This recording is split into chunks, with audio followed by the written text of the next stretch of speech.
आज दिनांक 24 अगस्त 2024 वार शनिवार भादव वदी पंचमी श्री माणिभद्र अक्षराज की मूल जन्म स्थली, कर्म स्थली, शिक्षा स्थली, तप स्थली, आराधना स्थली, मूल मस्तक पूजन स्थली श्री केशरियानाथ माणिभद्र अक्षराज धाम भैरवगढ़ उज्जैन से दर्शन करजो। धारेलो सौ काम सिद्ध करवा क्षोदेव साचा तमे नैवेग्नो सगला विनाश करवा छो शक्तिशाली तमे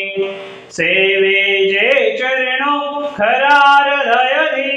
તેને ઉપાધિ નથી એવા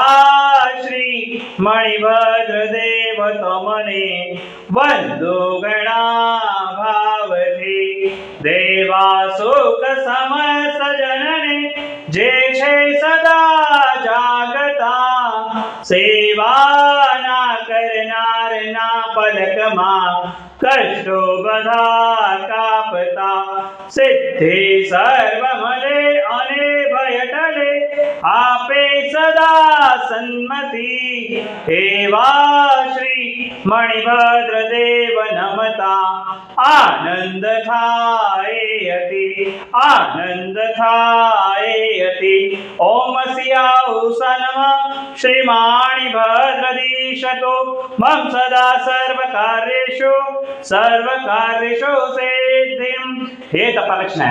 शासन रक्षक एकावतारी प्रत्यक्ष चमत्कारी श्री माणिभद्र अक्षराज समस्त साधु साथी भगवान श्रावक श्राविकाओं के रोगों का नाश करना, सभी की आदि व्याधि उपाधियों का नाश करना। हे तपालक्षण शासन रक्षक एकावतारी प्रत्यक्ष चमत्कारी श्री माणिभद्र अक्षराज समस्त साधु साथी भगवान श्रावक श्राविकाओं की तप आराधना साधना को सिद्ध करना, सभी की मनोवांछित इच्छाओं को पूर्ण करना। बोलो श्री माणिभद्र अक्षराज की जय, उज्जैन अक्षराज की जय, साचा देव की जय।